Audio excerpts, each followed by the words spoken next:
अच्छा, आपको अगर वो देखे तो आपको पहचान लेंगे ना कि आप कौन है? सर मुझे आप क्यों नहीं पहचानेंगे? मेरा फ़ोन है, वो कोई गैर तो नहीं है। ठीक जी। है ना? अच्छा, प्लीज मैं आपसे सवालात करूंगा, हो सकता है जुनेद भाई वो सवालात कुछ कड़वे हो, आपको बुरे लगे, जी बिल्कुल। लेकिन मामलात कुछ ऐसे हैं कि आपको शायद उसके बारे में बात करनी पड़ेगी, और मुझे इस चीज की फील आ रही है कि आपको इतना मजबूर कर दिया गया कि आज आप इस तरह मेरे साथ ब्रॉड पे बैठे हुए हैं। सर आप मुझे ये बताएं कि हमें दूसरों की तरफ से, हम लोग जो है ना गैरतमंद लोग हैं। हमारा जो है, हम बलोच फैमिली से ताल्लुक़ रखते हैं, हम इज़्ज़त पे जान दे भी सकते हैं और ले भी सकते हैं। ठीक है, जब हमारे घर की बच्ची की कोई हमें तस्वीर भेजो कि ये देखें आपकी बच्ची की तस्वीर है, तो हम पे क्या बीतेगी? जी। अच्छा, बात को आगे बढ़ाने से पहले मैं आपसे गुजारिश करूंगा, आप पहले अपना तारुफ करवा दें, आप अपनी बिल्कुल। फैमिली का तारुफ करवा दें, और आप ये बता दें कि आपका रिलेशन फातिमा जतोई बच्ची के साथ में क्या है। सर मेरा नाम जुनेद खान जतोई है। मैं रहीम यार खान में रहता हूँ। ठीक है। रशीद खान जतोई साहब मेरे दादा अबू मरहूम है, अल्लाह पाक उनकी मग़फ़िरत फरमाए। आमीन। उनकी 2 शादियाँ थी। ठीक है। जी। पहली पहली बीवी से 4 बच्चे थे और दूसरी से 3 बच्चे थे। जी। ठीक है। मैं पहली जो बीवी थी, मैं उनमें से हूँ, यानी कि सज्जाद जतोई का बेटा हूँ। और दूसरी जो बीवी थी उनमें मोहसन, हसन और एहसन है। ठीक है। और जो है ना, इनका इनके साथ जो मेरा है वो एक ही बाप दादे का खून है हमारा। मेरे वो चाचे हैं। ठीक है ना? मेरा उनसे कोई इख्तिलाफ किसी किस्म की बात पे नहीं है, सिर्फ इस बात पे है कि जो हमारी इज्जत नीलाम हो रही है, इस बात पे है। बाकी मैं उनका करीबी यूं समझ लें कि मैं सराकी में एक मिसाल है, मेरी वो सौत है। मैं ठीक है समझ ना? गया, जरिए पता आपके हाँ आपके जी। दादा चाचा अबू साहब। से आपके जो बिल्कुल। वालिद साहब हैं, उन्होंने जो जिस तरह की आपकी लड़ी चलती आ रही है, आई अंडरस्टैंड। हाँ जी। अच्छा, तो ठीक है ना? रिश्ते में जो फातिमा जतोई है वो आपकी भतीजी लगती है, बेसिकली नहीं, कजन। कजन। कज़न है मेरी, कज़न है मेरी। चाचा कजन साहब की है। बेटी है। और जो हसन जतोई हैं जो कि फातिमा के वालिद हैं, वो आपके चचा लगते हैं। मेरे चाचा हैं, सगे सगे चाचा चचा। हैं, एक ही बाप सगे के, चचा। एक ही बाप की औलाद है। मेरे दूर के अबू के कज़न नहीं है। हसन और सज्जाद आपस में भाई हैं, एक ही बाप में से। इनकी माँ ठीक है। अलग है, बाप एक है। माला के बाप एक है, तो ये ठीक है। और आप जो हसन जतोई हैं, आपकी जो वालदा है वो भी एक ही है, या सिर्फ अबू की तरफ से? नहीं नहीं नहीं। हसन जो है वो दूसरी वाइफ में से है। और जो जो हम हैं वो हम पहली वाइफ में है। यानी कि ठीक। रशीद रशीद खान मेरा सक्का दादा है। ठीक अच्छा, है। रशीद खान, ये मैं दिखा देता हूँ, ये आपके दादा अबू हैं, अल्लाह ताला इनको जन्नत नसीब करे, दादा जी अबू। बिल्कुल, ये बिल्कुल ये मेरे दादा अबू हैं। ठीक है। अच्छा, सबसे पहले तो मैं, जब ये बात शुरू हुई थी ना जुनेद भाई, तो तब क्योंकि मुझे बहुत अजीब सा लग रहा था कि इनके पहले वीलॉग आते थे गाड़ियों के साथ, जी गाड़ी बिल्कुल। होंडा सिविक वाइट कलर की, उसका रजिस्ट्रेशन नंबर भी मौजूद है। उसके अलावा पीछे लिखा हुआ था आयशा सादा व्लॉग, एंड ये सारी चीजें थी। फिर अचानक से ये इन पे गुर्बत कैसे आन पड़ी जब इन्होंने लोगों के सामने कहना शुरू कर दिया कि हम गरीब हैं। बच्ची छोटी सी हुआ करती थी फातिमा उस वक्त, मतलब आप उसको देखें तो वो बहुत छोटी बच्ची थी, गुद करती थी, बिल्कुल बिल्कुल। कबूतर रखे हुए थे, सारा कुछ। तो ये एक पक्के घर में रहा करते थे, एक बड़ा आलिशान बड़ा घर था, कुछ 10-12 मरले का लगता है देखने में। फिर उसके बाद अचानक से ये किसी गांव में चले जाते हैं, कच्चा घर होता है, कच्चा मकान है। फिर उसके बाद के मेरे हस्बैंड जो हसन जतोई हैं वो काम नहीं कर सकते, वो बीमार पड़ गए, लेकिन देखने को ये भी मिलता था कि वो इनकी वीडियोस बना रहे होते थे, वो इनको शूट कर रहे होते थे।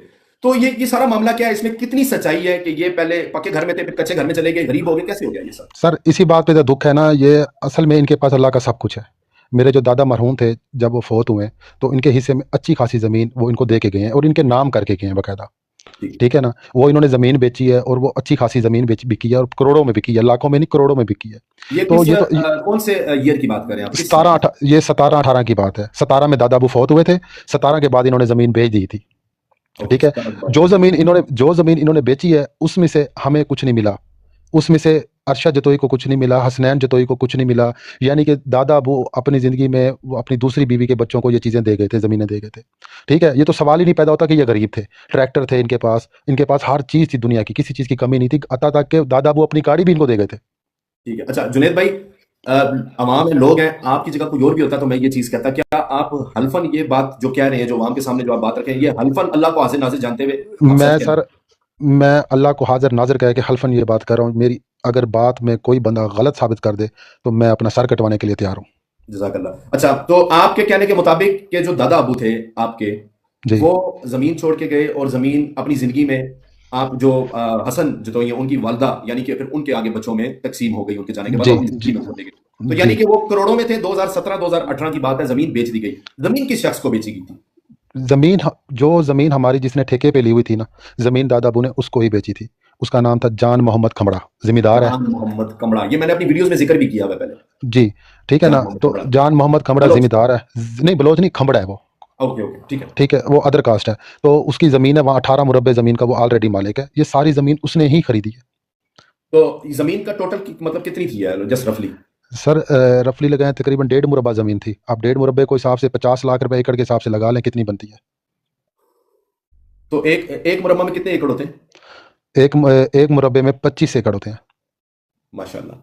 ये जी आपके जो फातिमा जतोई हैं, जो गरीब थी हैं, जो कि कच्चे घर जी में जी लाइट बैठती जी थी जी चटाई के आगे, उनके जो दादा अबू हैं, बेसिकली जो इनके भी दादा अबू हैं, उन्होंने जमीन जो है वो इनको दी इनको दी है। और जो कम से कम भी अगर देखा जाए तो 10-12 करोड़ के करीब बनेगी। 25 तकरीबन 10 करोड़ की वो जमीन थी जो कि बेचा गई थी खमड़ा साहब को जी 2018 में। जी और फिर उसके बाद मेरा सवाल आपसे ये है, जो उनका घर था, जिस घर पे वो एक आयशा सादा ब्लॉग से वो चैनल यूट्यूब पे वीडियो दिखाती थी, एक काफी तवील बरामदा है बाहर, बिल्कुल। उसमें छोटा सा गार्डन था जिसमें पीछे कोई फूल बूटे लगे हुए थे, जिसमें आयशा इलाही, हम्म। इसकी वालदा और ये लोग बच्ची छोटे व्लॉग बनाते थे। और पीछे मतलब बकायदा वो बता रही थी अपने मुंह से कि यहाँ पे हमने टॉयलेट बनाना था, एक बहुत बड़ा इनका वो ड्राइव वे है जहाँ पे गाड़ी खड़ी करते थे।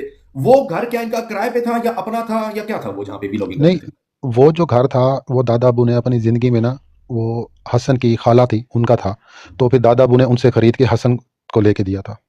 हसन जतोई जो कि हाँ फातिमा जी, जतोई के फादर है, उनको लेकर हाँ जी, दिया। उनको लेके दिया था। ठीक है। वो घर तो ये, हसन का ही है। हाँ जी, अब आप थोड़ा सा शॉर्ट मुझे ये भी बताइएगा कि अचानक से उनकी गुर्बत कैसे आ गई, क्योंकि टिकटॉक पे, यूट्यूब पे, इंस्टा पे वो ये कह रहे हैं कि वो गरीब थे, उनके हालात खराब हो गए, हसन जो तो बीमार पड़ गए, उनके बाजू काम नहीं कर रहे थे, उनकी टांगे गुर्दे फेल हो गए, उनके बहुत बीमार अल्लाह हो गए। माफ़ी तो क्या अल्लाह था? माफ़ी दे, अल्लाह पाक अपनी जो भी मुसलमान बहन भाई है सब अपनी सेहत की दुआ करें। ऐसा कुछ भी नहीं हुआ, ये सब झूठ था, ये ड्रामाबाजी था, ये हमदर्दी थी लोगों से लेने के लिए कि हमारे पास कुछ नहीं है, हमें दो, ये सब झूठ है।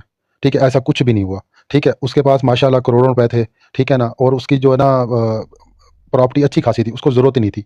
ये बस उन्होंने एक यानी कि नाम लेने के लिए बनाया, वो ड्रामा किया, कच्चा मकान बनवाया, वो प्लाट भी उन्हीं का है। वो ठीक है ना, प्लॉट भी नहीं था। वो प्लाट भी उन्हीं का है। उन्होंने एक यानी कि वो जिस तरह फिल्म बनती है तो स्टूडियो बनाते हैं, उन्होंने वहाँ अपना स्टूडियो बनाया हुआ था सिर्फ व्लॉग करने के लिए। ठीक है, वो जाते थे वहाँ, वीडियो बनाई, उसको अपलोड किया, जो भी है फलां फलां में उसे वो नहीं था। वो कर रहे थे, हम पर देख रहे थे, हम हंसते थे। शुरू शुरू में जब ये चीज़ें आती थी हम हंसते थे इनके ऊपर। सही। तो मतलब कि वो जायदाद भी अपनी थी, जिस घर में वो वीलॉग बनाते थे, उन्होंने कहा था कि हमने 10,000 रुपये मंथली पे ये घर लिया है। जी तो आप ये बता रहे हैं कि वो घर भी उन्हीं का था, वो जमीन जी भी उन्हीं की थी, जी और उस घर के साथ दीवार के साथ वाला भी एक घर था जी जिसको ये एक्सेस करते थे, वो भी क्या जी उन्हीं का था? जी वो जो दरम्यान से दीवार टूटी हुई है, जी एक जी घर वो से उधर जाते थे, एक घर से इधर आते थे। हाँ जी, हाँ जी, वो प्लाट था, प्लाट हाँ जी, पड़ा हुआ तो था। वो उस घर में पहले से ही एक कमरा मौजूद था, एक छोटा जी, सा किचन था, टॉयलेट था उसके अंदर, वहां पे कुछ लोगों का सामान पड़ा हुआ था। वो लोग कौन थे जो वहां पे सामान रखा हुआ था उन्होंने? उसकी मुझे मालूमात नहीं है कि वो लोग कौन थे। बहरहाल जो है ना जो घर के साथ एक प्लाट था और घर था वो उन्हीं का ही था, वो किसी का नहीं था। वो उन्हीं उन्हीं का ही था। तो हुँ, जो ये फातिमा जतोई की जो वालदा और फातिमा जतोई खुद मिलकर, बल्कि तीनों माँ बाप बेटा, बेटी और ये सारे जितने भी है, बेटा भी खैर शामिल ही है, छोटे वो तो बच्चे हैं, उनका तो कोई कसूर नहीं है, उनको तो पता नहीं है क्या हो रहा है क्या नहीं है। बिल्कुल। तो ये सब एक झूठ था, पैसे इनके पास मौजूद थे, हसन जतोई साहब बीमार नहीं थे। आई थिंक वो किसी नहीं, थाना में कोई क्लर्क के काम करते हैं, कुछ इस हाँ तरह जी, से। नहीं वो थाने में क्लर्क नहीं थे, थाने में ना वो मिसलें लिखते हैं ना थानेदारों की, पुलिस हाँ की, जी, मिसल वगैरह लिखते थे, वो लिखते थे वो। तो वो कोई थानेदार मुला मिसल। हाँ, वो मिसलें वगैरह लिखते थे, वो उसका काम था और वो अच्छा काम था, कोई नहीं था, अच्छी गुड रोज़ी मैन। आ रही थी। हाँ जी। ठीक है। तो उसके अलावा जो इन्होंने अपनी वीडियोस में बोला हुआ है कि हमारी मदद करें, हमारा नंबर वहां मौजूद है, हमारे साथ बातचीत करें, बहुत अच्छे भाई हैं, और बहुत सारे लोगों ने इनको इमदाद भेजी है, बिल्कुल। पैसों की मद में, गिफ्ट्स की मद में बहुत सारी इमदाद भेजी है, बहुत लोग हैं जिन्होंने इनको इमदाद भेजी है। तो ये सब मतलब आप लोग उस वक्त शायद देखा नहीं करते थे, या देखते थे तो उस वक्त आप खामोश रहे, बोले नहीं, क्या क्या हुआ, ये क्या सीन था? स नहीं, उस टाइम जो ये वीडियो बना रहे थे, हम जो ना इनकी ज़िंदगी में इंटरफेयर नहीं कर रहे थे। भई अच्छा ठीक है। जो कर रहे हैं अपनी इनकी ज़िंदगी, हर किसी की ज़िंदगी है, जो मर्ज़ी करता रहे। ठीक है ना? हमें इस चीज़ के बारे में नहीं था, अच्छा अभी ये बना रही हैं, दिखा रहे हैं, जो कर रहे हैं, जब उसके मियाँ को एतराज़ नहीं है तो हम क्यों करें? हम ये चीज़ सोच के ना हम